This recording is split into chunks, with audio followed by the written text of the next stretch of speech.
Hell no, King Buck. What's going on, bro? What you on? Come on, man. Let's watch this shit you want to watch, man. You're not gonna have me get this history lesson, and you're not gonna be here with me. Slave by another name.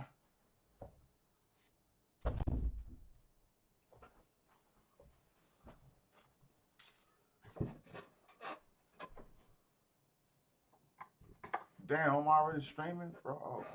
Oh, let's start recording. Slavery by another name. This what you on, bro? Did you want your people to watch this? You need people to watch this? I just want them to watch it with me and see what they think about it. I ain't seen it yet, so I want to see it. So, bro, you had it in your notes, bro. Yeah, something I want to watch. It's got a few more on there too. This nigga is a different type of genius. Let's go. Come on, let's go. He knew this by name, people. Mr. President, I have a brother about 14 years old. A man hired him from me and I heard of him no more. He went and sold him to McGree and they's been working him in prison for 12 months. I asked him to let me have him, but he won't let him go. For a period of nearly 80 years, between the Civil War and World War II, black Southerners were no longer slaves, but they were not yet free.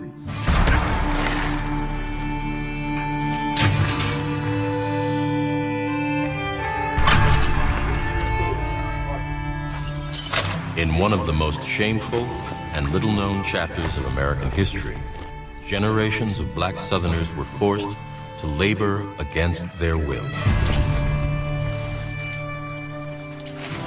From almost the first moment, white Southerners were responding to try to put African Americans back into a position as close to slavery as they possibly could.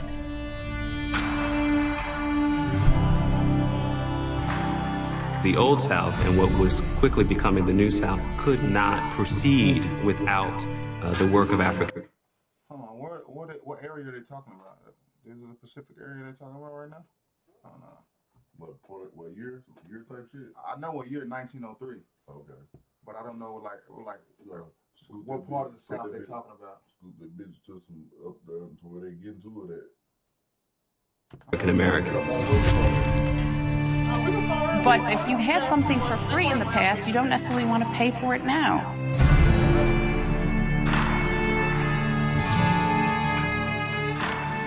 It was a straight, simple, exploitative system. There was only power, there was only force, and there was only brutality.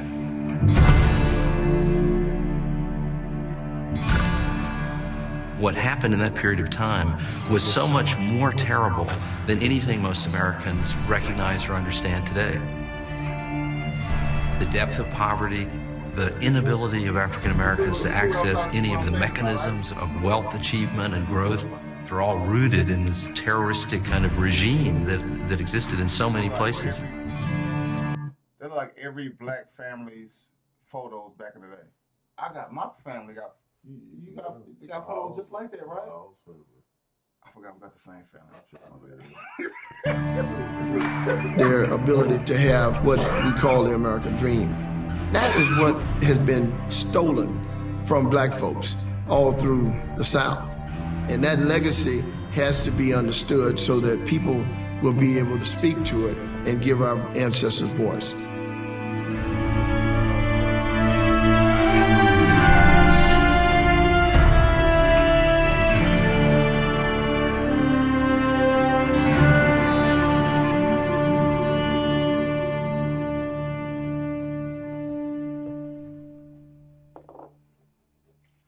My name is Sharon. Oh, bro, it's not that we getting fucked up. We about to get emotional in here, bro. You know that, right? I'm trying to get to the business, man. If I can see what I want, because they bull cornered. I might pick up my other they gotta ease you in.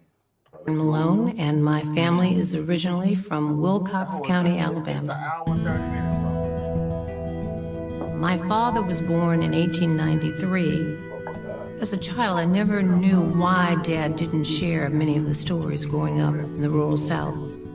There was so little that I actually knew about, the generations beyond my parents. And I realized, I said, why don't I know these stories, and why don't I know who those people are? All right, let's see what the comments saying. What is this about? Because I need to know something, bro. Like, this shit is crazy. He requested this. Like, why did he request this? They got no comments? No comments. African Americans are innately wired to want to know who we are. It's almost like being an adopted child. We have no understanding of not only what we have endured, but what we have survived. Nah, that one look like an Indian.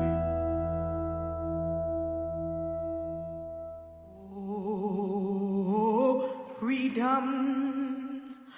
Oh, freedom. Freedom must have felt glorious to those who'd never known it. With the end of the Civil War and the passage of the 13th Amendment.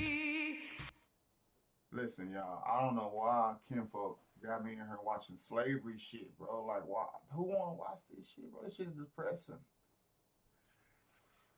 That's what he wanted. I don't want to do this.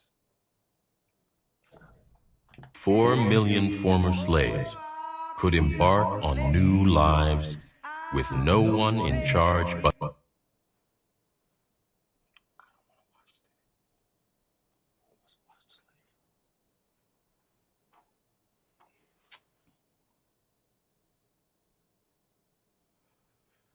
Listen, man. but themselves. And go home to my Lord and be free. And what they desired more than anything was independence. They wanted independence from white owners. They wanted their own churches. They wanted their own schools. They wanted freedom to move. African Americans after emancipation are looking at the potential not only to enjoy and receive freedom, but to live it.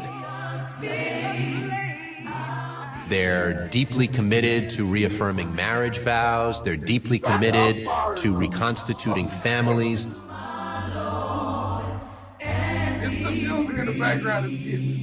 Ezekiel Archie, born into slavery, was 6 when freedom came. His mother moved the family, Zeke, his 2 brothers and a sister, from Georgia to Alabama, away from the old plantation and toward a new future.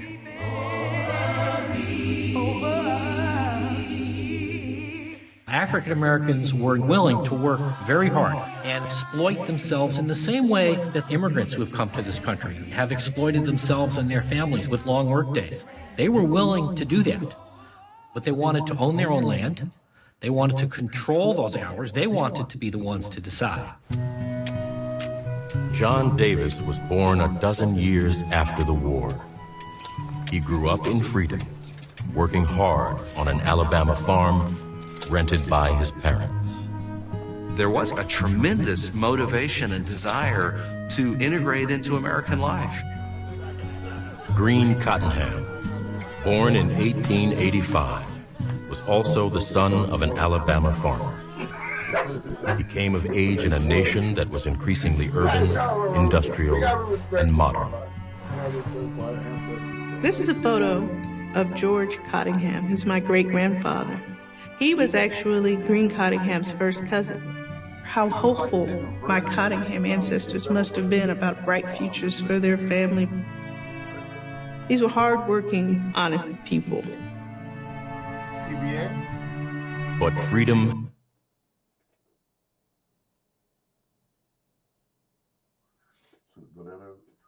just like different. I don't know. I ain't looked at none of them. The 35-second one. Bro, where you heard this from? What made you want to watch it? Somebody said it in a post or something? Somebody. So So I just want to see what the root see what was at. Okay. Oh, that look kind of fire. Nah.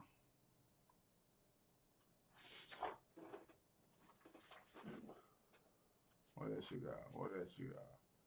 A story of America. They were her property. They were her property? Yeah. See what they want to do.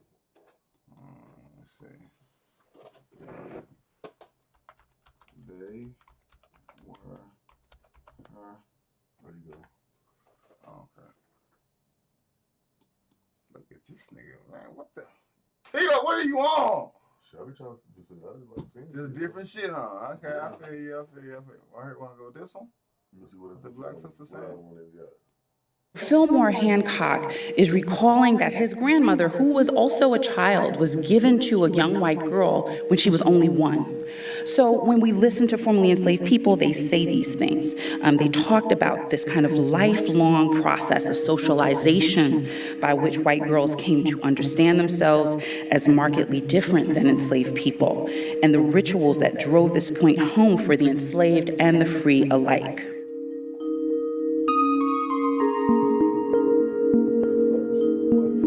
Hello, welcome to Cambridge Forum in Harvard Square, and thanks for joining us on this fine April evening to discuss our ever... Tilo, I didn't think you would be on this, Tilo. Sure, I'm a nigga. I'm a real nigga. I'm not even talking about that, bro. No, I'm just saying though. It just, I mean, you know how you surprised, like, anybody should want to know this kind of shit. I do want to know, but it's surprising coming from you, Tilo. It's like,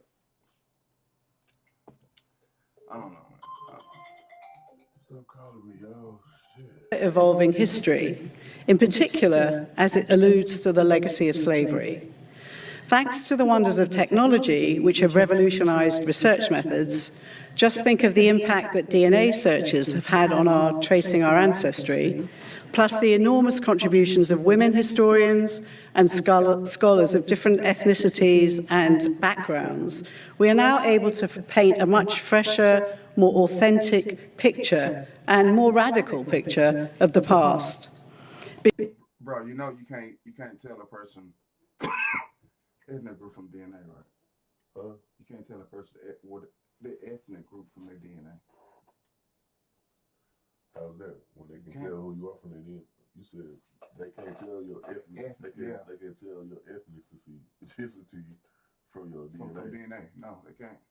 But they can figure out who you are from your DNA. That they can't. Tell me how. I don't know how they do it, but they didn't match. You Explain. don't know how many cases they didn't match from that?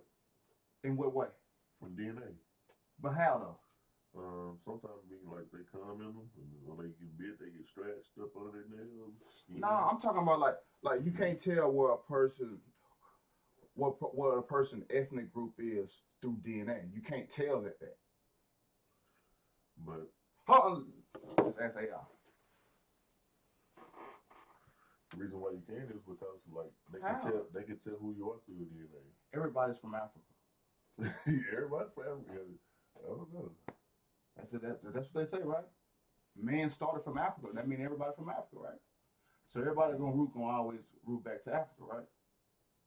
Hell if I know. I don't know nothing about Africa.